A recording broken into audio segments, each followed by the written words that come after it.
Let's get it in. You do this back, made back, this back. Tell the whole world the truth is back. Hi, I'm Billy Mays.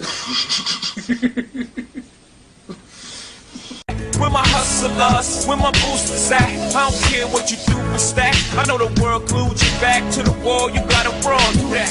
I've been through that, been shot at, shoot that.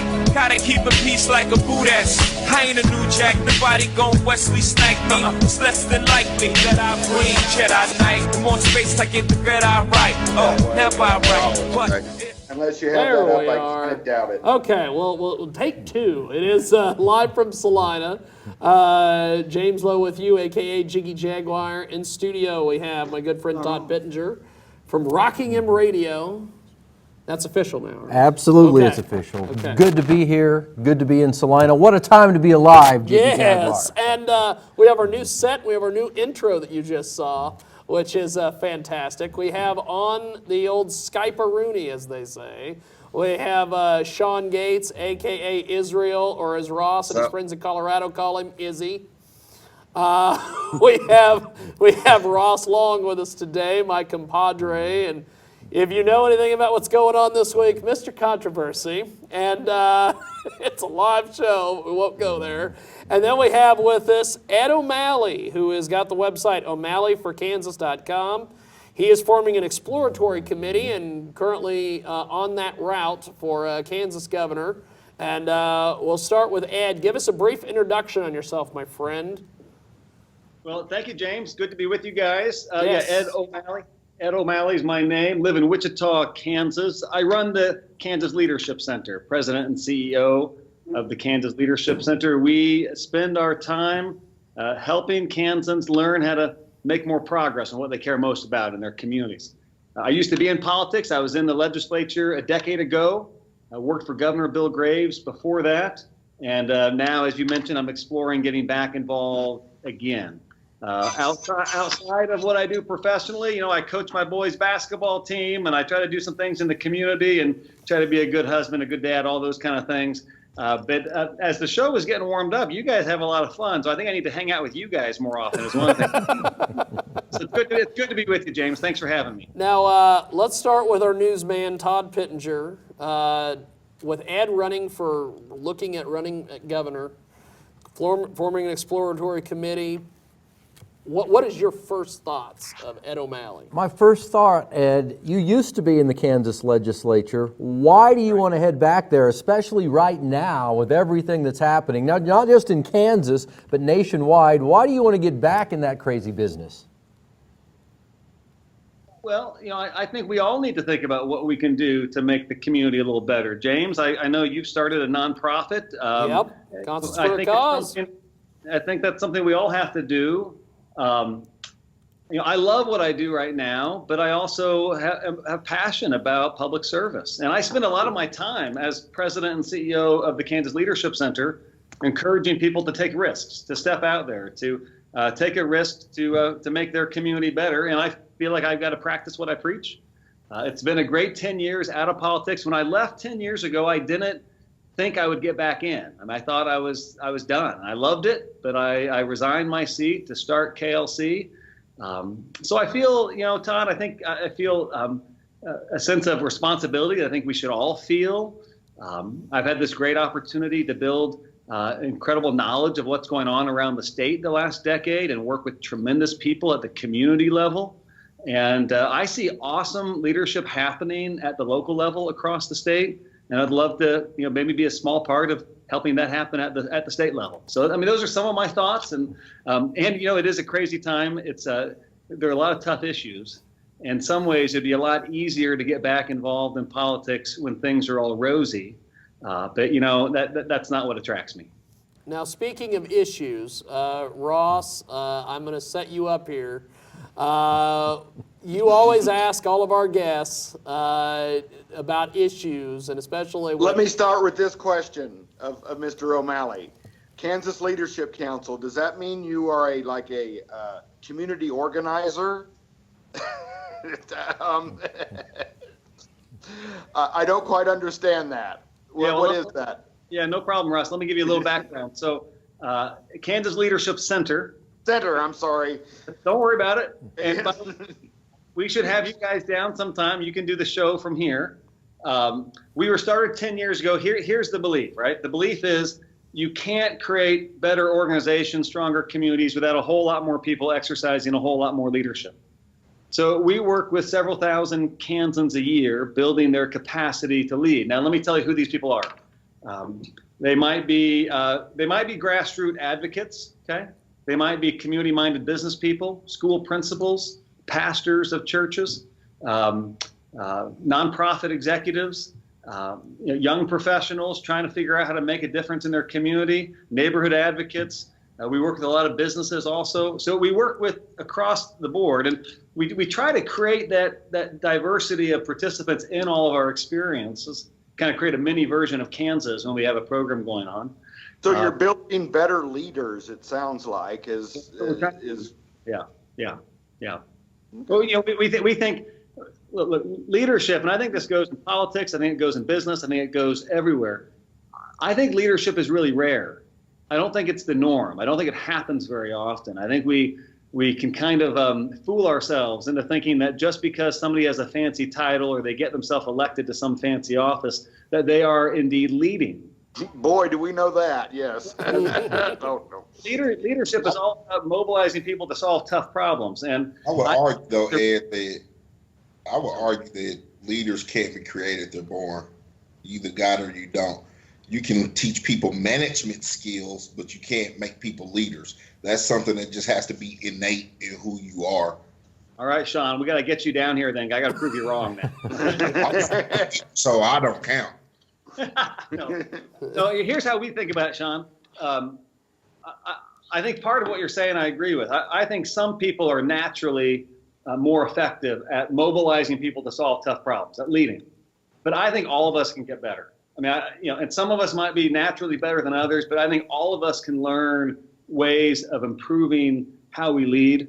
That's what we're built on here. That's what we believe. And there's some neat stories all across the state going on. In the micro level, yeah, you know what I mean? I agree. You might be able to teach a person how to manage the people around them if they're a principal or whatever. But if they suck as a person, there's nothing you're going to teach them that's going to make them suck. It just is what it is. You know what I mean? So I get what you're saying. I think that, yeah, there's certain skills, communication skills, certain people skills that should be taught. I definitely get that, but you can't make better leaders, because if that was the case, we would have sent all our politicians to a school and we'd have had better leaders generations ago.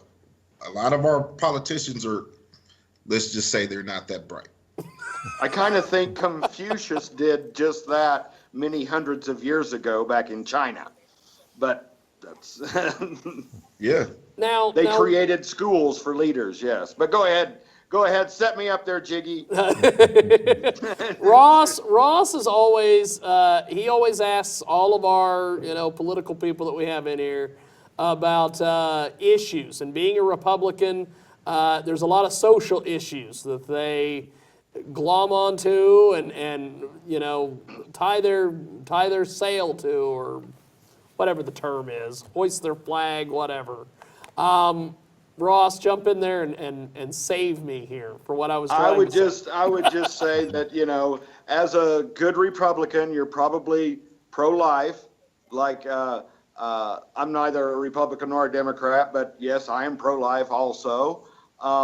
Also, you might have a problem with some of LGBTQ type issues, the fact that gays can now be married that way. Well, I'm sorry, but that's now decided law. My take on that is that maybe Republicans should not be so worried about that anymore. I'm not saying that these are not important issues, but I just wanted to get your attitude maybe on that. I like your idea of building leaders and improving leadership skills way more than I would like to hear your, long-winded diatribe on why we shouldn't have abortion. Yeah, we shouldn't have abortion, but that's where we're at. You know, and for all the viewers, just so you know, they warned me about Ross and the tough questions he'll ask. So thanks for getting to go on, Ross. Hey, I'm not. They're not tough yet. Well, wait until I get Todd set up here and get off and running. You want to hear tough questions, but go ahead, Ed. Ross, I agree. Look, I'm right now, I'm traveling all around Kansas, okay, and I'm doing these roundtable discussions and town hall meetings, and I mean we're a year and a half away from the election, from the primary. We got a long way to go, and at this point, I'm not going around trying to preach to people about what I believe and why they should vote for me. I'm listening and I'm asking them questions, and I'm asking them like the first question that I ask everybody, and I'm going to get to what you're talking about here. The first question I ask everybody is, when you think about the future of Kansas, what concerns you the most? Okay. Now, here's what they talk about when they answer that question. They talk about the horrible fiscal situation the state's in. They talk about the fact that for 25 years we've been debating how to fund schools, and we're still in a mess. Right? We still don't have it figured out. They talk about how they love their roads, their highways in Kansas, and they're worried that they're going to start crumbling because we've stopped investing in them. I mean, that's the stuff that concerns people the most. Ross, I agree with you. I think that there are, I understand that there are people who those social issues are what motivates them. That's what their deeply held values, and that's what brings them into political engagement. Look, that's just not me. I mean, I want to fix the fiscal situation in the state. I want us to have the best school system, period. Not the best for Kansas, not the best in the Midwest, not the best in America, the best in the country, the best in the world. We can do that. I want us to retain our tremendous reputation as having the best infrastructure of states. So, you know, those issues you talked about, I get it. They're important to a lot of people, and they're important to me too. I mean, I have strong opinions on some of those things, and we got big problems to solve, and we got to put the energy into solving the big problems, and the budget is the biggest of them all. And I like to agree with you. You know, the roads are a big issue because I want to have a smooth ride when I'm driving past poor people. When I'm driving past poor people, I want my ride to be smooth so I can get through there so they can't stop me and ask me for change, you know, because it bugs me. You know what I mean? If I wanted to be poor, I would stand outside with them. You feel what I'm saying? They warned me about Sean too. I'm just saying, if that concerns me, if your biggest issue is the conditions of roads with all the other issues going on, I'm telling you, we have to. Okay. Sean, I'm telling you what I'm hearing from people as I go around. Okay, and I've been in Kansas City, Kansas, and Emporia, Hill City, and Hayes, Johnson County, and Wichita. We're going to Coffeyville tomorrow. Next week, Salina. I can't remember where else we're going to be. And what people, when they answer that first question, the things they're talking about the most, the two things above everything else, are the budget, the fiscal situation, and our schools. Okay, above everything else. Probably the next thing I'm hearing people talk about is transportation, the infrastructure. Now, if what you're getting at, rural people, or are you talking to city folk, or who are we talking to? Because depending on who you ask, you're going to get a totally different answer. Well, you know, in that. By all means. And I mean, the goal of this is to talk to as many folks as possible and as many different types of people as possible. And by the way, let me just let people know that we're looking for more people to host conversations, to bring a group together and gather a group for me to come visit with and listen to and learn from.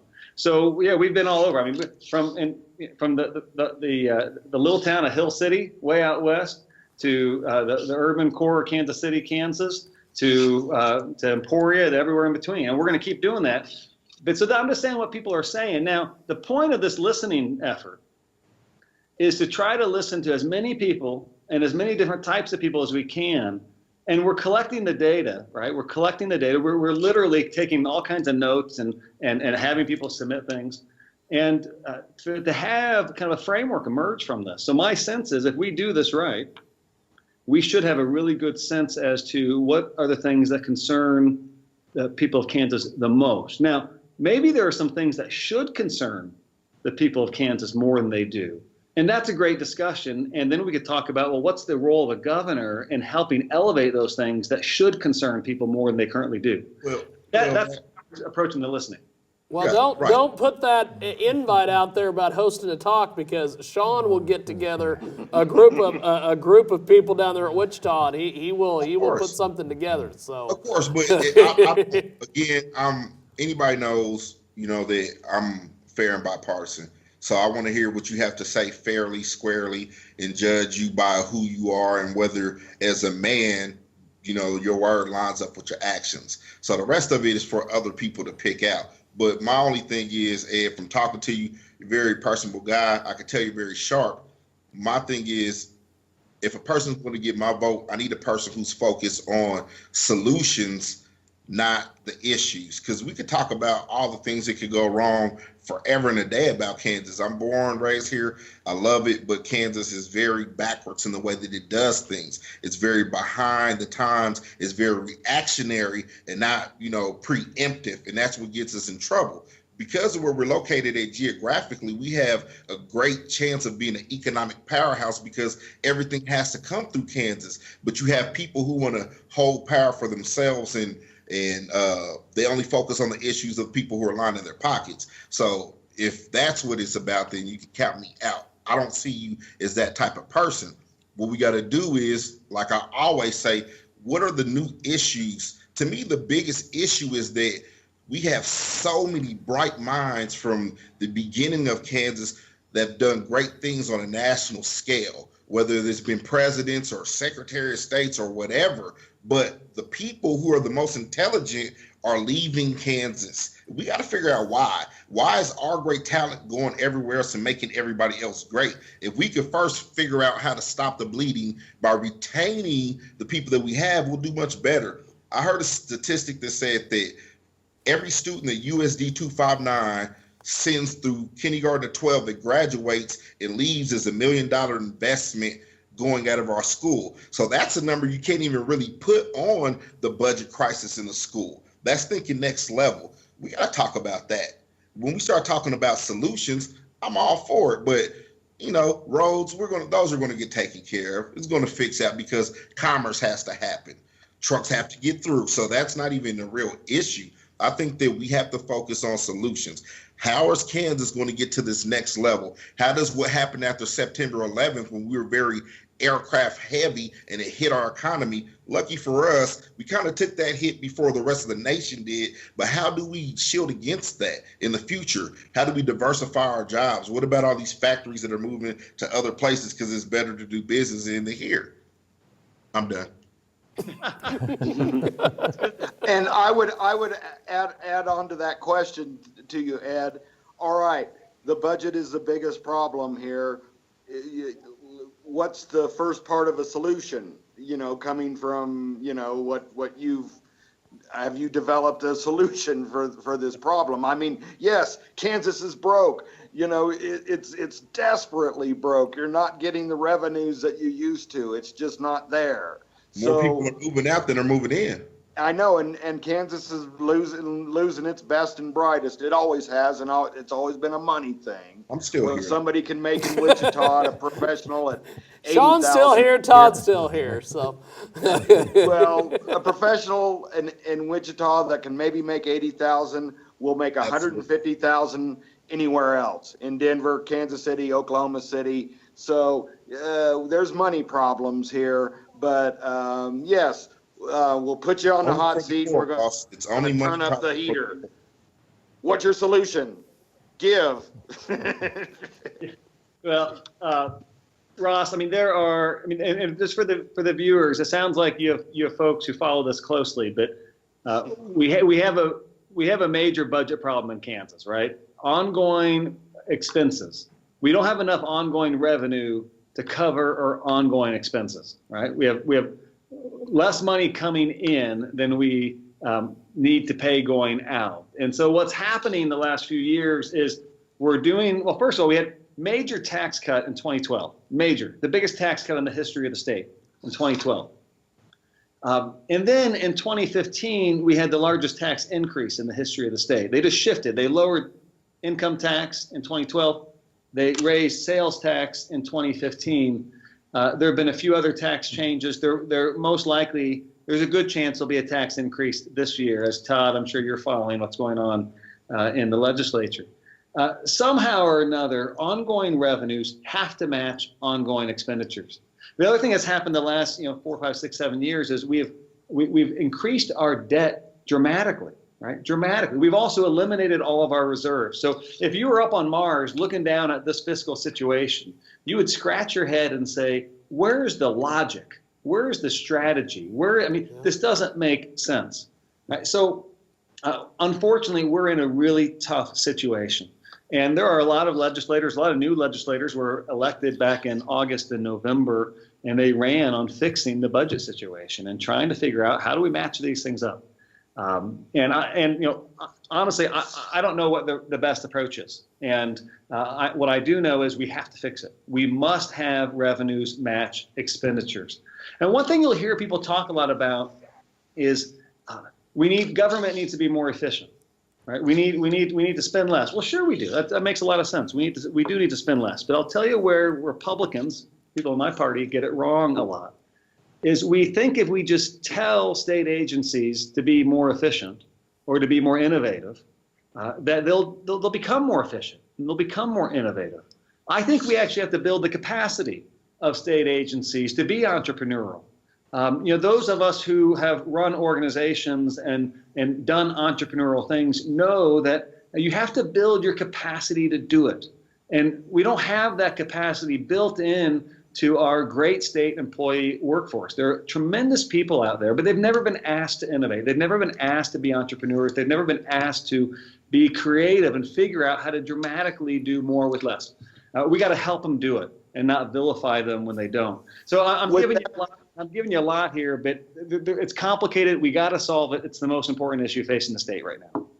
Since you bring up agencies that way, and this is a touchy subject, and in many cases, I would say, outsource them. Let, business do some of those agencies, not prisons. If a state is going to incarcerate people, you need to do it yourself. You do not outsource that. That's a big can of worms that we could do 3 hours worth of a show on. But anyways, how about letting, successful not-for-profits, run some of these state agencies perhaps, or, maybe on the more local levels that way, outsourcing them out. Well, sure. Would that be a possibility? Well, it could be, and it'll depend on what the agency is and what the work is. But by all means, if there's a way to do something with private sources and still retain the value that the public needs, and it's more efficient to use a private source, then that should be explored and perhaps tried and evaluated closely. To make sure that it's working the way it needs to. And there are some exceptions. I completely agree with you on the idea of private prisons.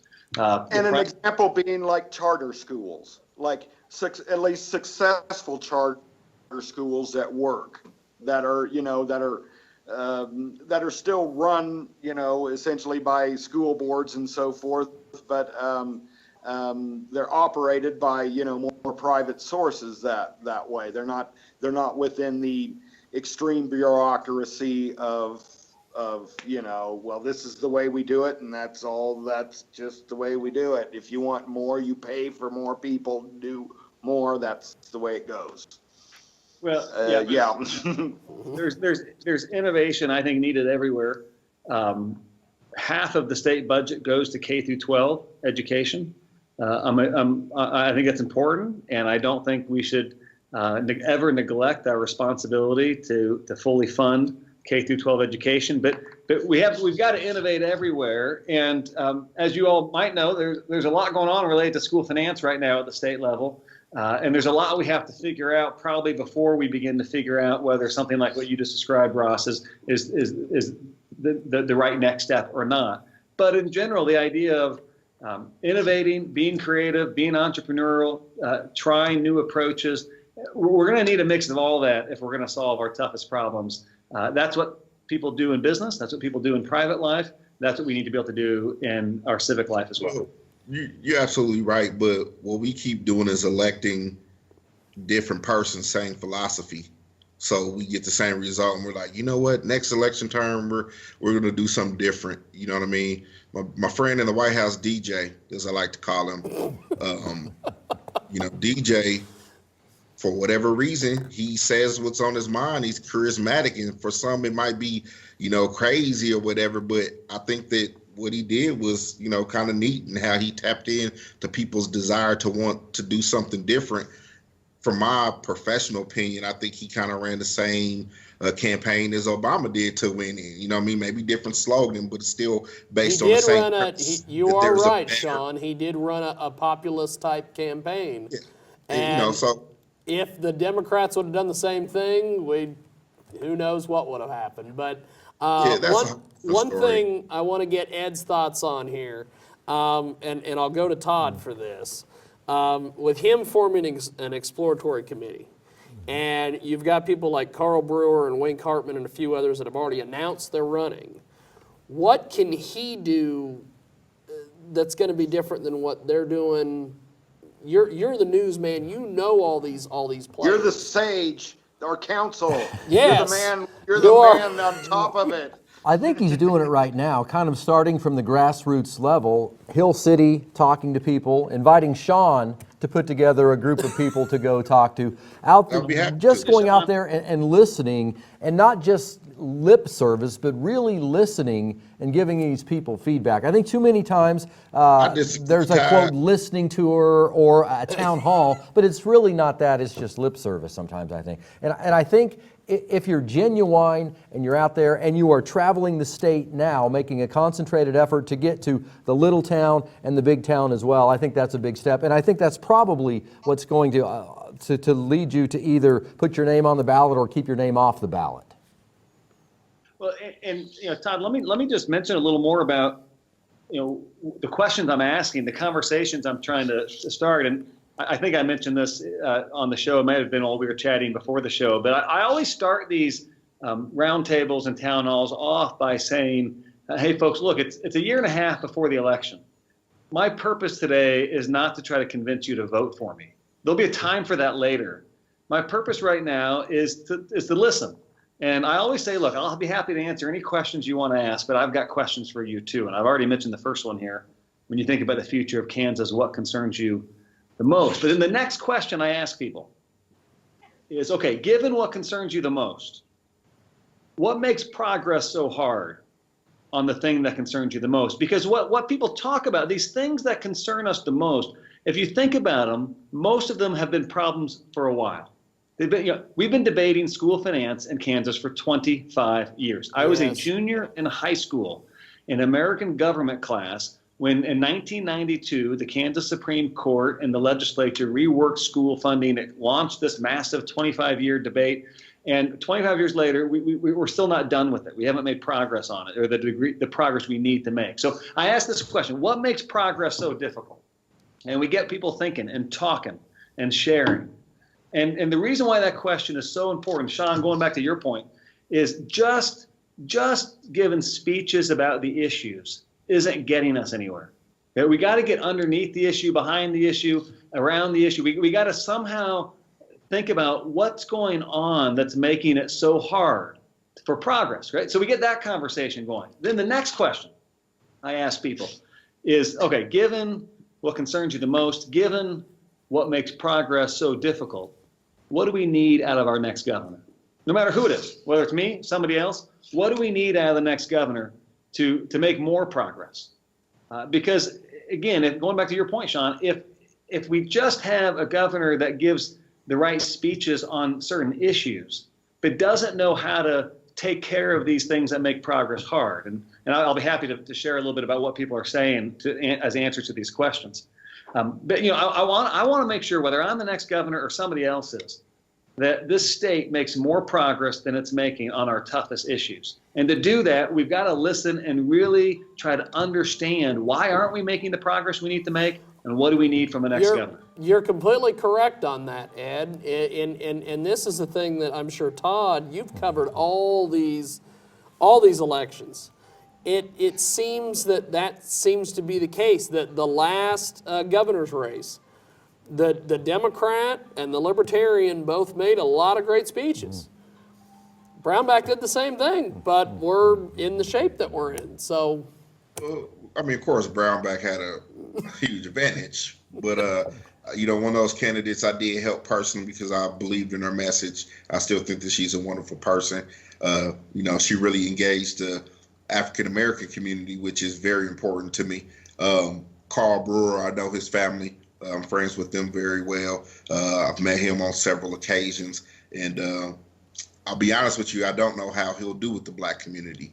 I don't think that in any way it's just sold that they're going to vote for him. So that's a bit of information for you, Ed, from a person who's on the ground. There is room for you to engage the black community, which I want to know, what do you plan to do to engage the black community? Are you talking to, are you having town halls in our neighborhoods? Are you working with people like Casey O'Hobson or Gail Finney? Who I work with personally. These are great people who are actually advocates for the community. I really think that the Republican Party as a whole is dropping the ball on engaging the black community and what it really could mean for the party. Maybe you can expound on that. Yeah, I mean, Sean, look, I think one of the biggest issues going on in politics today is that we don't engage all the people. We engage, I'm speaking generically, that we spend time with people who think like us, believe like us, hang out like us, and it's getting us. What's that? It's reassuring. Yeah, I think that maybe that's why people do it, but it's not useful for progress, right? We've got to engage all the different voices, all the different perspectives. And now, I mean, one thing that I'm asking people to do is hold me accountable to that, right? So, Sean, I'm serious about you putting together a little roundtable for me, okay? I would love it. We are going all around the state. We are visiting with all sorts of people. And, Sean, to your point, if I say this, but then I'm not showing up and engaging people in the African American community or the Native American community or the Hispanic community or the blue collar community or the white collar community or whatever, then hold me accountable to that, because my sense is we're not going to make more progress if we don't figure out how to build more bridges across the different divisions that exist in our society and in our politics. By the way, you mentioned Gail Finney. So Gail came into the legislature shortly after I left, but she is my state representative, and Oletha is my state senator. Oletha too. Don Betts, who you might remember, who was state senator. Good friend of mine. Don and I are good friends. In fact, I had a great time with Don. I was over in Melbourne, Australia. I got to see Don in his hometown now, although Wichita better still be his hometown. He's a good guy. He's a great guy, but I'm off on a bit of a tangent. But my point is, we have to have elected officials and others who don't just talk about engaging others, but who do it, and hold me accountable to it. Now, My thing is, go ahead, Sean. Yeah, political strategy wise, it's necessary to have townhouses and town meetings and whatever. And that's cool, but that's not the type of thing I do. Like, really, if you never came and talked to any black people in my neighborhood, I would be okay with that if you still did something of substance, because words really don't matter much. If you really want to engage us, I would rather you speak to an exploratory committee of people who are influential, and let's really talk about it, because townhouse meeting, they get to know who you are, they get to vent and feel like, okay, yeah, I feel better because I said this publicly, but what changes? I'm about results because I'm a born leader, Ed. I don't know if you know that. Well, sitting back and hearing all this, Todd, what is your sense of Ed and his exploratory committee, his campaign, and listening to all this, I know that the wheels are turning in that news head of yours. So. I just wonder, in this day and age, are we so fractured that we can't be fixed? I mean, it seems to me it's us against them. It used to be we're all on the same page, but it's us against them, and even the particular parties can't seem to get along. Conservative versus moderate. And can we, in this day and age, Mr. O'Malley, is there a person out there that can somewhat unify us and make us maybe so we're all at least going in the same direction? Well, Todd, is there one person? I think probably not. Can we be more unified? Yes. And the fourth question that I always ask people, the first one was, what concerns you the most when you think about the future of Kansas? The second one, what makes progress so difficult? The third one, what do we need out of the next governor to make more progress? The fourth question is, okay, imagine we get that from the next governor. What do we need from the rest of us to make more progress? And I think what you're talking about, Todd, yes, I think that we can come together. I see it happening at the local level all the time. And I think it's maybe more difficult at the state level. The issues are intense. There are 165 voices in the legislature. The governor has a lot of power, but not enough power to really do much of anything when compared to private life, like a CEO of a company or something.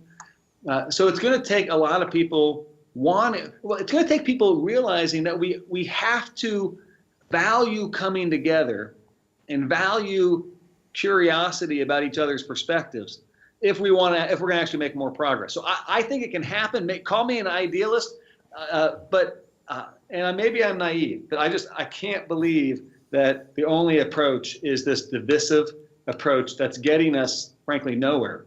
I do believe that politics is rough and tough, and it's not going to be a kumbaya, let's all hold hands and get along.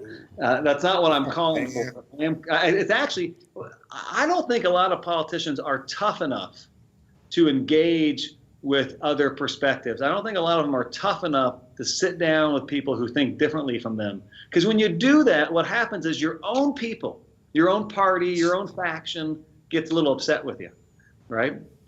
So we need people tough enough, whether they're in office or just advocates in the community, to understand we got to engage together. I'm giving you a long answer, Todd. I love your point. I have to believe that we can find a way to bring people together in the state. I think we can. And are you that guy?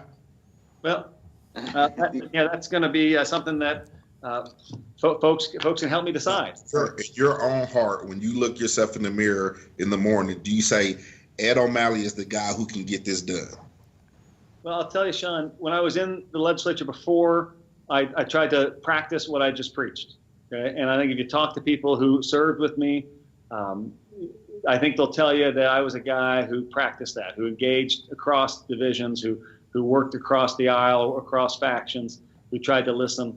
I've tried to live my life that way outside politics. And frankly, I spent the last decade helping people learn how to live that type of way in their leadership endeavors. So it's who I am. It's the way I approach things. We're going to find out whether or not the people of Kansas are interested in that approach or not with this explosion. I think that the face of politics is changing, and maybe I'm just speaking for me, but I could really care less what you do in your personal life. Can you get the job done? I mean, it is what it is. You know what I mean? I don't pull any strings. You may do something that I don't do. That doesn't mean that you're not capable of getting the job done. I think too many times, man, I got to say that you're good at what you do, man. You're good at what you do, Ed. I'm intrigued. You know what I mean? I want to see what you're going to do. I want to watch it. I'll watch you closely. I'll help you as much as I can. But not only for us, but for our future generations. The problem that we have now isn't even the problem that we created. It's the problem that we inherited. Now, if we don't fix it, guess who gets to inherit it after us? So either we're going to get together and we're going to be ingenuitive and we're going to think our way around and use that Kansas ingenuity that we do have, or we're going to sink.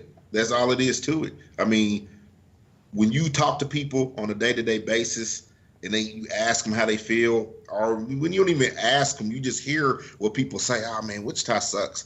Kansas sucks. I'm ready to go. I don't like it here. I don't like what's happening. That's because the people who are running this place, they don't have an ear to the street. They're nowhere near that. They're off in their offices in DC, or, you know, doing whatever people who are elected do. I don't know, but they're not doing good things. I don't think that that's a concerning issue. My friend DJ, he doesn't have a squeaky clean image. The week before he has a scandal, he still gets elected. That's a sign that politics is changing. People don't care about that. We don't live in the 50s, the June Cleaver era anymore. It's like, at the end of the day, what boils down to, and I say this all the time, Ed, at the end of 2 weeks, when I go home and I look at my check, is there more money in there last week than it was the week before or the year before? That's what it boils down to. We could talk about race. We could talk about Happy Women's Month too. I love all the women issues. We could talk about whatever issues that we want to.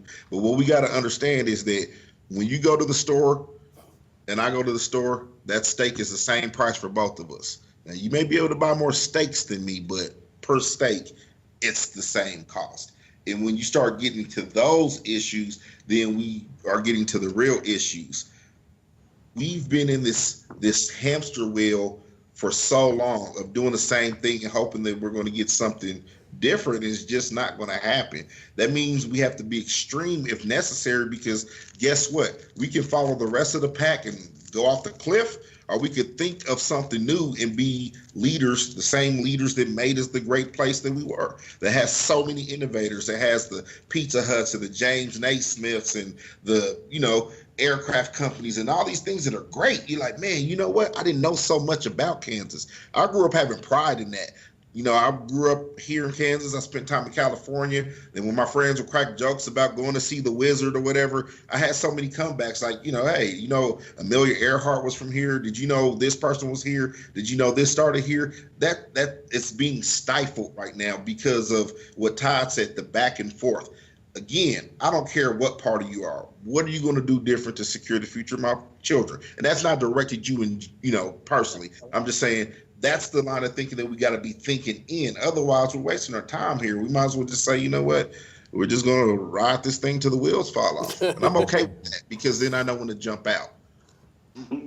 Well, one thing that I want to set Ross up for this next question.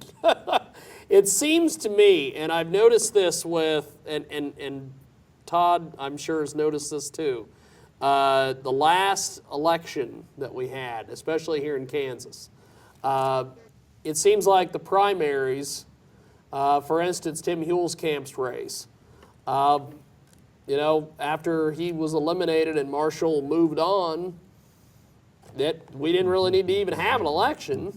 You didn't even hear about Kansas politics after that. Yeah. At least Big's first district. I mean, that was the end of it. And that sets up my question. I'll just finish it up. I liked how you put it there, Ed. If we were little Martians looking down on Kansas, we'd be kind of scratching our head. God, what's going on here? But, and I hate to put blame, but there's blame to be placed. I mean, this is probably, Kansas is the biggest example of total Republican failure. At least they've been at the helm, the Republicans have, but you know, across the board, pretty much all the way. Brownback came in and wanted to turn us into an Oklahoma. That didn't work. But, you know, so there is blame to go around. And yes, it's in the Republican Party. So I don't know. Do you feel like I feel that Republican? And I would almost throw this to Todd, because he might have the best finger on the pulse of this. Is Kansas politics changing that way? I mean, is it all going to the primaries? Is that where it's going?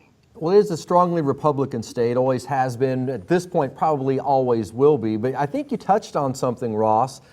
Even though sometimes if things aren't working, there's either the inability or just the refusal to admit that you're wrong. admit that it's not working and change your ways. And I'll throw that at you, Mr. O'Malley. Would you agree with that? Sometimes you'll see it a policy or something that's not working, but you're either beholden to your party or you're just so sure that you're right, you're unwilling to listen, and you won't admit you're wrong. Do you think that does exist? Oh, I think it's sure it does. I mean, I teach my kids that when you screw up, the sooner you admit you screwed up, or the sooner you even acknowledge that you might have screwed up. You might not be sure yet if you screwed up, but you maybe have a little bit of something to tell you may have messed up. The sooner you just say that, the better off you're going to be. Because look, we all make mistakes, right? The key is not to make the same mistake twice. The key is to make better mistakes tomorrow than we made today. And then it's how we deal with those mistakes. Yeah. Yes. Yes. How we deal with them. And look, I think we've made some big mistakes in Kansas the last few years, specifically around the fiscal situation. Now, I think it's okay to acknowledge that nobody knows exactly how to create a thriving economy in the state of Kansas in the year 2017. I mean, there is no. How to kill one, though. What's that? We know how to kill one, though. There is no one who knows exactly how to do that. So I think it's okay to say, look, we might not get 100% of this right. We're going to learn from our mistakes. We're going to keep trying, and we're going to get better. To me, if we're going to be, it's really about what do we care most about? Do we care most about progress, or do we care most about saving face? And if we care most about progress, we'll be willing to admit when maybe we got something a little bit wrong. And this is the crazy thing about politics. When it comes to the really tough issues, I think on one hand, we've got to believe with all of our heart and all of our soul in what we're trying to advance, right? Because you got to put yourself behind it to make it happen. And on the other hand, we have to be curious about and look for data that might tell us, well, maybe we weren't 100% right. And that's hard to do. I think it's hard for any of us to do. I think it's especially hard to do in politics when it's so visible. You have so many pressures. But we got to be able to do that. Todd, I think the lack of examples of times when we see politicians stand up and say, I might not be thinking about this correctly, help me get my arms around this. That doesn't happen very often. I think that's an issue. It's a concern. Doesn't mean we shouldn't have conviction. Doesn't mean that if I wind up the governor of Kansas, I won't be passionate around some of the things I believe and that I'm trying to advance. We got to be able to hold that passion alongside that curiosity. And do you think that the legalization of marijuana could help our fiscal issue? I mean, I haven't followed that closely in Colorado and elsewhere. Perhaps it could. It's not an issue I've thought a lot about. It's not an issue I know a lot about. The tricky thing about talking about things related to helping fiscally is it's a multifaceted situation, right? A three-dimensional picture. And sometimes, like this, take gambling, for example. Casinos send money to the state. So that looks like it helps our budget. Those who are opposed to casinos would say, but yeah, we also increased our social costs in the state. And so are we really better off or not? I'm not smart enough to know, frankly, and I've been out of politics for 10 years. And when I was in politics 10 years ago, the issue, Sean, that you just brought up wasn't one that we were even thinking about 10 years ago. So could it help the fiscal situation? Maybe. Is it an issue that I'm hearing Kansans talk a lot about? Really not, and this listening to her so far. How do I feel about it? I'm not really sure, frankly. How about it doesn't even have. Go ahead. Let me add on one thing here, Sean. If that's kind of a bold question, you want to legalize pot or whatever. How about this, since you're a good listener? How about at least ratcheting back the insane war on drugs that Kansas spends millions and millions on? You could decriminalize, marijuana on the state level, make it less than a misdemeanor, get the police off of trying to bust people for a joint. You know, shouldn't our resources be used better that way? The insane war of drugs has not worked, and it has Ross. not worked for the state of Kansas. Maybe legalization, like has been successful in Colorado, is not the complete answer, but I would encourage you to look at Well, other avenues that way. But Ross, go ahead, to Sean. answer your question, just when things were going well between us, I just knew we were going to, I thought we were going to get through a show and actually not disagree. Come on. Like, I can't believe that you are coming down on our law enforcement like that. Like, how dare you accuse them of such things of like incarcerating blacks and Latinos more, or breaking up families with this drug war? No, let's keep spending money there, because I want the low-level pot dealer on the corner off my corner, okay? He can sell joints somewhere else, but not on my block, all right, Ross? Okay.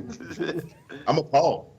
No, anyway, I'm seriously, there's so many things. It doesn't even have to be, and again, it's being innovative, because there are so many thousands of products that you can make from hemp. If you just legalize hemp for making hemp concrete per se, you know what I mean? That's a whole new different thing. See, Kansas has to be on the cutting edge. You have to understand that marijuana is not just a thing that you smoke. It's a whole new industry. And with this industry comes different things that come along with it. Fast food is the industry. McDonald's is the business. It's marijuana's the industry. You have all these other businesses that you can do to bring money to our state. That doesn't necessarily mean that you have people walking around smoking joints. That's what I'm saying. That's the ingenuity that I'm talking about. Is that something that you're willing to look at? I mean, Sean, I'm not here 18 months before an election to say by no means no. Would we never? But, you know, I mean, yeah. So there's a lot to this. There's a lot to it, and especially, we have to be creative. Whether or not those are potential solutions, I don't know. But hey, at this point in Kansas, we gotta think about all sorts of possibilities, because the fiscal situation. I would think, and I would suggest. I think I know where these guys. Before you run in that primary, No. you do have a stated policy on drugs, on illegal drugs, and particularly the war on drugs and how we're dealing with it. I would hope to hear that from you. If we're being honest, just like I said, Kansas is always reacting. Arkansas just approved medical marijuana. Colorado on the other side. Oklahoma is talking about it. Here we are going to be landlocked with all these states that are making this revenue. We'll be behind the times again. Eventually, it's going to have to happen, because what happens when Oklahoma wants to do business with Colorado? Is Kansas going to be able to stop that? We all know commerce runs things. So when it gets to the point that someone in Oklahoma is mad because you're stopping their commerce and business they're doing in Colorado, or these two states is legal, it's going to be an issue. So let's just talk about it now. When I went to Denver recently, I seen how many of those schools were being built brand new. And I've been to the schools in Wichita. We have some beautiful new schools, but we all know that we can afford, or that we should be paying our teachers more, that we should be having better textbooks. USD 2.9 has great technology. They have great administrators. They have great teachers. It's a great district. There's no way about it. But what we're not doing is giving them all the resources that they need to mature, just like you do, Mr. O'Malley, turn these kids into leaders. Instead of just following. As we wrap up here, we've got a couple more questions I want to have everybody run through. Sitting here, Todd, and listening to all this, and hearing everything that's been presented this evening, what's the most important question as our newsman that you have for Mr. O'Malley? Well, you've mentioned the budget already. That's a huge thing. You've mentioned the education, the school funding lawsuit going on. I hate to say it, a quarter century. This has been going on right now. Let me just flat out ask you, and that's the one that's really maybe the most perplexing to me. I've had Governor Brownback sit in my studio, and I've asked him, are schools adequately funded? He says, absolutely yes. We give them more money every year. Then I've had our school superintendent sit in my studio. I asked him, are schools in Kansas adequately funded? He says, absolutely not. We don't have enough money. So what is it? Can we ever solve this? I believe we can, and I think it's a great question. And like a lot of complicated things, both those individuals probably feel like they were correct with their answers, right? Because it depends on how you look at some of the numbers, how you look at the data, how you which dollars you count and which ones you don't count. You can manipulate the data to make it look like the way you want it to look. Exactly. Now, yeah. So dollars are children. Right. But exactly. So here's how I feel about it. We need to fund schools to a higher degree than they're being funded now. The way we're doing this isn't working. Kansas is not going to be the tourism mecca for the state. We're not going to have major metros like Texas. What we can do is have the best school system, period. And if we do that, that will lead to a thriving economy. Now, to me, the biggest problem, so I believe schools are underfunded. Now, that doesn't mean it doesn't mean we don't need to innovate within schools. It doesn't mean we don't need to get creative and entrepreneurial. We do. I think the biggest issue with the education debate is there's a complete lack of a unifying vision. I mean, right now, if you were up on Mars looking down at Kansas for the last 25 years and you were trying to decide what's the vision around public education, you would have to conclude that it's compliance with the court orders, compliance with different studies. It's compliance. And to me, that's not a vision that inspires anything.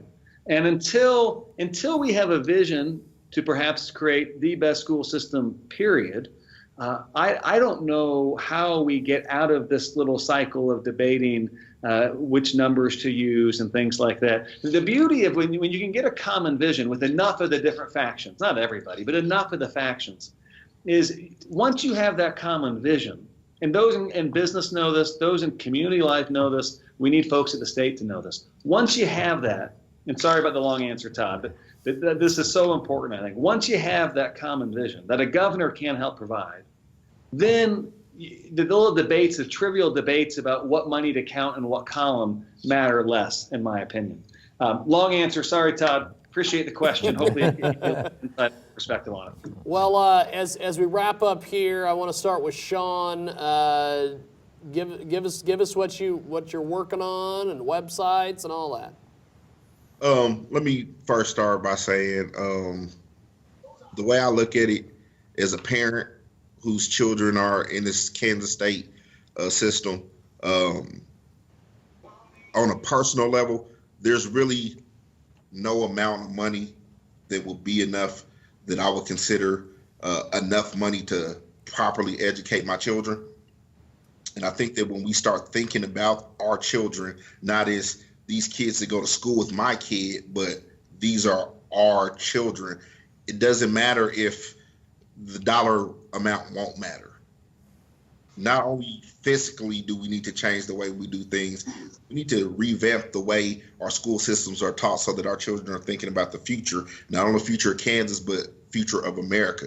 Right now, our children are failing. I'm working in schools, and a lot of these kids are inadequately educated, even if it's funded or not. And that's that. Now, what I'm working on is I got a new album coming out, Is 316. It'll be released this summer. You can find it. It'll be on iz316.com. You guys can go check that out whenever. And I'm also starting a food truck. So Wow. it should be up in the next month. It's called Insatiable, because you're going to want more. And it's a build your own concept with like a vegan twist. So it's going to be kind of healthy. It's going to be kind of good. Not kind of good. It's going to be great. It's going to be the best thing you ever had. You're going to always want more. Ed, I've enjoyed you, man. I threw you some hardball questions. You answered them fairly. Whatever you need for me to help you, let me know. As always, I'm an advocate for my community. Ross, you're wrong. Todd, what's up? Jiggy. Now, Ross, before we let you go, what can you tell us on the air that you're up to right now? No, not too much. Lots of things working. Boy, I'm sure glad that we had another good show. Ed O'Malley, you've really kind of impressed me. You're so much better than our usual politician who basically lays claim to, being abducted by some outer space guy. All you're about is Martians, so that's good. No, it's going to be interesting, and we're gonna follow your career over the next year and a half to hopefully the gubernatorial seat. We will see. And Todd, I know that you're all over the place now. Absolutely. Here in the very near future, Mr. O'Malley, this goes to you. I'll be doing 3 daily newscasts, 8, noon, and 5 on 29 radio stations across Kansas. So if you do get on the ballot, give me the scoop. I want to have it first, okay, sir? Yes, sir. Well, Ed, before we wrap up this evening, mention how we can get a hold of you and everything. Yeah, appreciate it, James. Thank you. O'MalleyforKansas.com is the website. You can connect there to our Facebook page. You can follow me on Twitter. And let me know what you're thinking. I'd love viewers to weigh in on the questions that I threw out today. Really appreciate you guys giving me the time. By the way, you guys are a lot more fun than a lot of the political shows. Don't tell the others that again sometime. Well, thank you, Mr. O'Malley. Thank you, Ross. Thank you, Sean. Of course, as always, Todd. Thank you for inviting me. And next month in studio, we will have Carl Brewer. So that will be very interesting. And we're still chasing Wink Hartman to come on this show. But I appreciate everybody for watching. What? Go Sox. Let's go dance, Sox. Go Sox. Yeah. Well, that wraps it up, and thanks for watching live from Salina here on Access TV.